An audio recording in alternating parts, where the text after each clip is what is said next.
자, 코미 전 FBI 국장의 미국 상원 청문회가 어제 열렸습니다. 어젯밤 11시에 열렸는데요.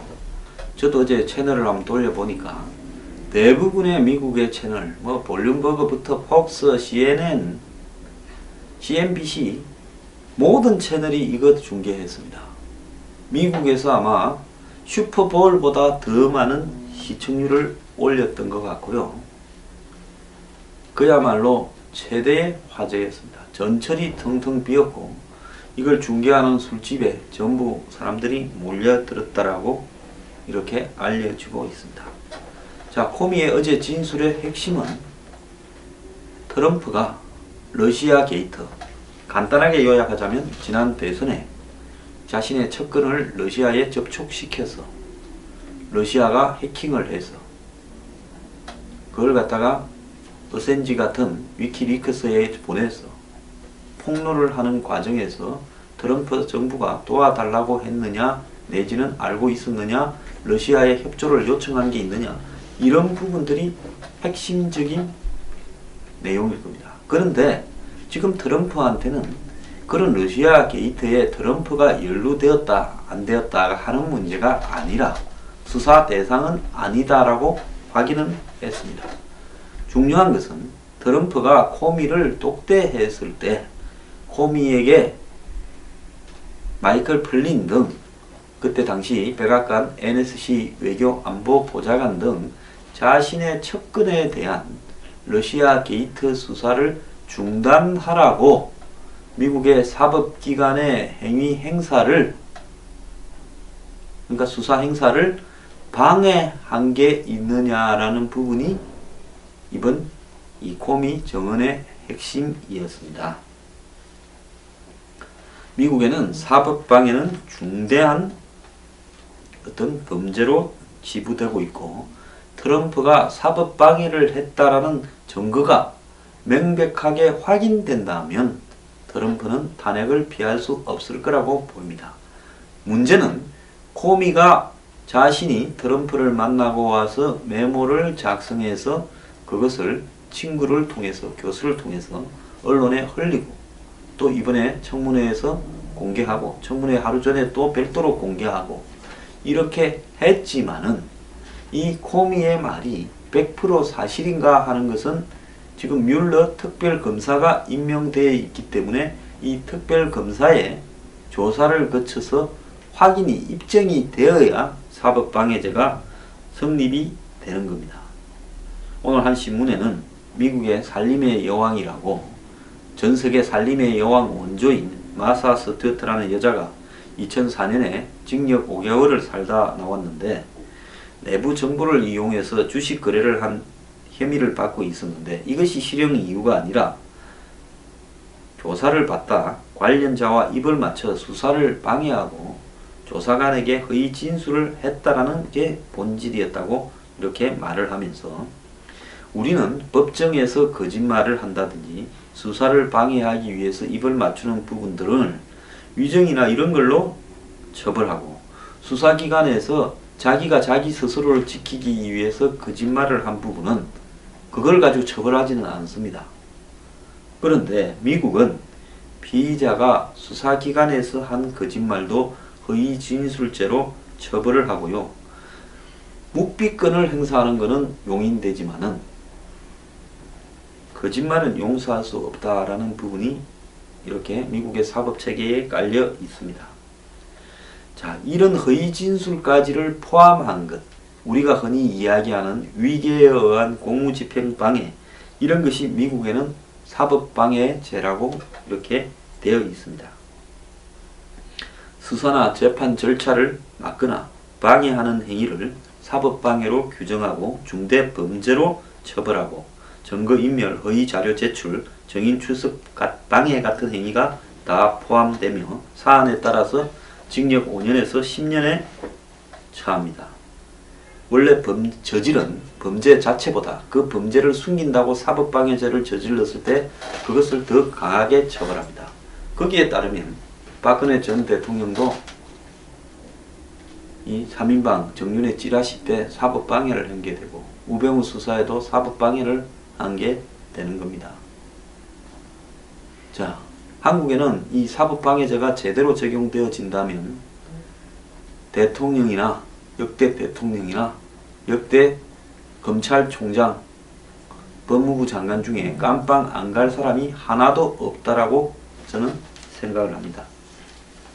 미국이요, 굉장히 이 합리적인 나라인 게 법무부 부장관이 지금 트럼프 이 러시아 게이트를 조사하는 특별검사를 임명했습니다. 세슨스 법무장관은 얼마 전에 사의를 표했다라는 이야기까지도 나왔지만은 본인이 여기에서 자유롭지 못한 채 러시아하고의 연루 의혹을 받고 있는 상황에 있습니다. 그러니까 세슨스는 이 사건의 이해상충 때문에 관여하지 못하는 상황에서 법무부 부장관이 곧바로 FBI 전 국장 뮬러를 특별검사로 임명을 해버려서 트럼프를 포함한 이 사건 관련자를 조사하라고 했고, 그리고 지금 코미가 상원 청문회에 나와서 사법방해에 대한 진술을 한 겁니다.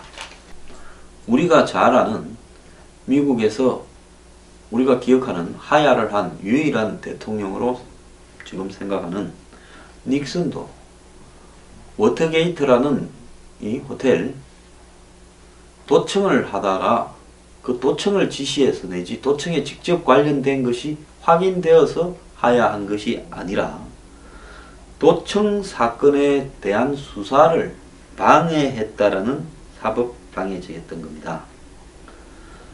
사건 은폐를 지시하고 수사를 담당한 특별검사를 해임한 것이 잘못이라는 이유입니다.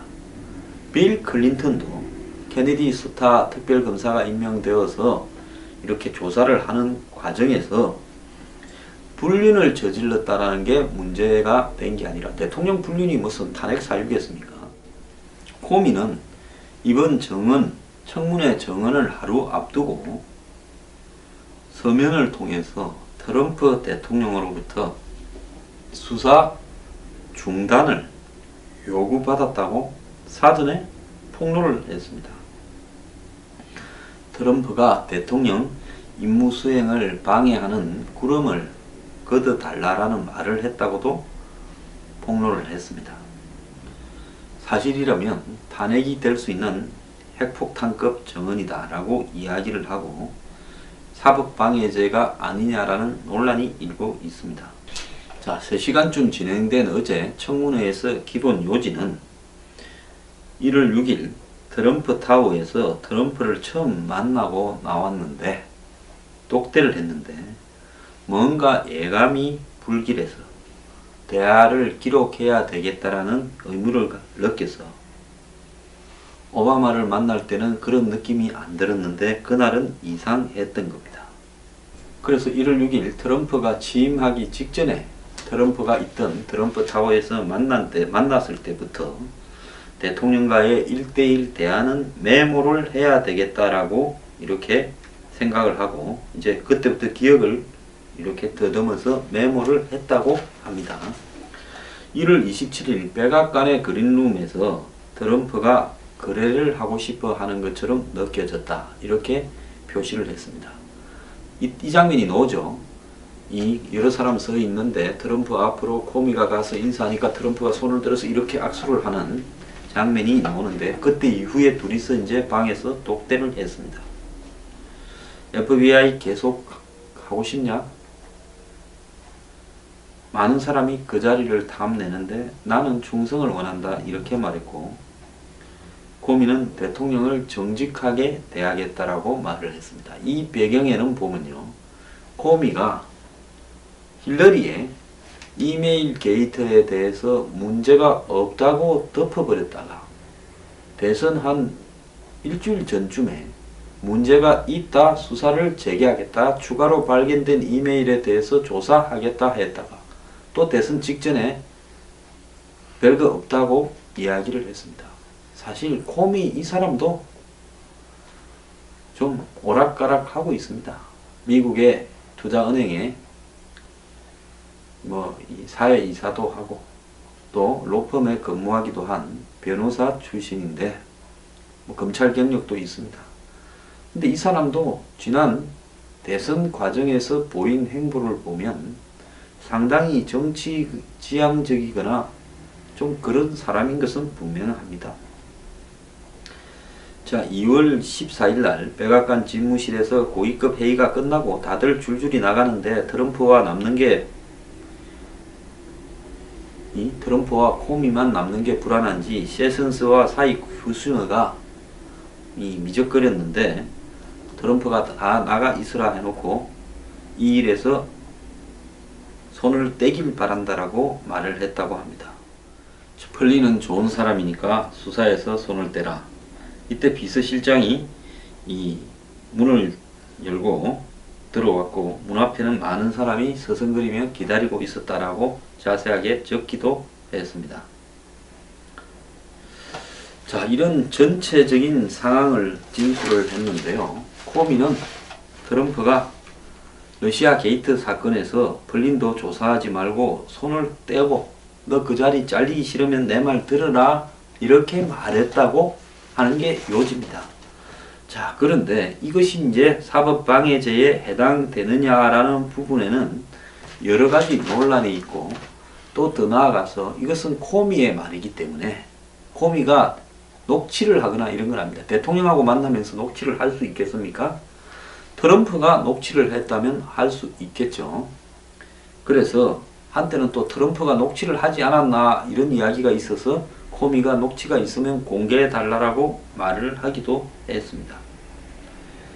그래서 이런 코미의 진술에 의한 트럼프의 말이 사실이라면 이 사법방해죄가 해당이 되느냐에 대해서 일부는 사법방해죄가 충분히 해당된다. 충성을 강요하고 수사 중단 압력을 가하고 뜻대로 되지 않자 해임한 것은 분명한 사법방해죄다 했고 또 어떤 사람들은 코미 전 국장과의 대화 전에 다른 참석자들을 내보냈다라는 것 자체가 트럼프가 자신이 하려는 행동이 문제라는 사실을 알고 있었던 증거다라고 이야기도 합니다.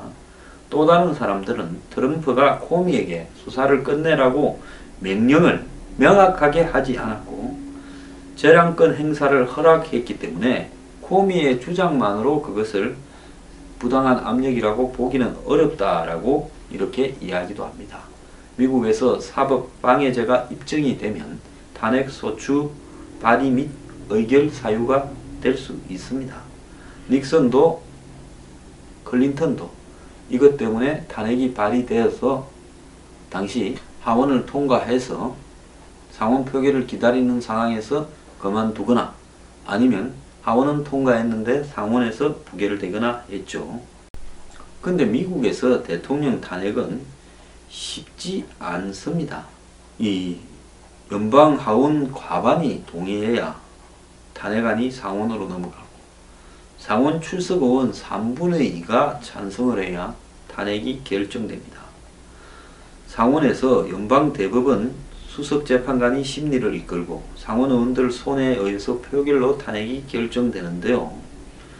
그런데 공화당이 지금 상원 하원 과반을 점하고 있는 상황에서 또 민주당도 전부가 다 100% 탄핵에 찬성하는 것도 아닌 상황에서 현재 코미의 점원만으로는 탄핵으로 넘어가지는 못할 거라고 지금 이렇게 보입니다. 저는 이것만으로는 탄핵이 불가능하다고 보고 있습니다. 자, 트럼프 측은 코미의 서면 증언을 통해 트럼프가 무죄가 입증이 되었다는 말을 합니다. 트럼프 변호인은 어제 청문회 전에 성명을 내요. 대통령은 코미가 러시아 스캔들과 관련해 수사 대상이 아니었다라고 확인한 데 대해서 기뻐하고 있다 이렇게 이야기를 했습니다. 그 말은 했죠. 트럼프가 수사 대상이었냐고 하니까 수사 대상은 아니었다라는 말을 코미가 분명히 했습니다. FBI를 제외한 다른 정보 당국 수장들도 러시아 내통 관련해서 트럼프가 외압을 넣었다라는 사실에 대해서는 이렇게 부정을 했습니다. DNI 국장도 상원 청문회에서 그릇된 일을 하라는 지시를 받은 적이 없댔고 국가안보국 국장도 불법적 혹은 부적절한 어떤 지시도 없었다고 말을 했습니다. 결국은요, 좀 더 굴러갈 거고, 트럼프 지지율이 지금 현재 34% 이렇게 나오고 있는데, 이것이 더 무너져서 20% 초반대까지 가게 되면 탄핵 카드가 만지작거려질 거고, 특검이 적어도 1년 이상 수사해서 트럼프가 사법방해를 했다라는 쪽으로 결론이 나야 탄핵이 시작될 겁니다. 한국에서 요즘 트럼프 탄핵을 기다리고 있는 사람도 있을 거라고 보는데요. 그렇지만은 이거는 적어도 1년이나 1년 반 이후에나 될지 안 될지 모르는 것이고, 그때 가서 트럼프의 지지율을 봐야 가능한 일이다. 이렇게 해석이 될 것 같습니다. 너무 호들갑 떨지 말길 바랍니다.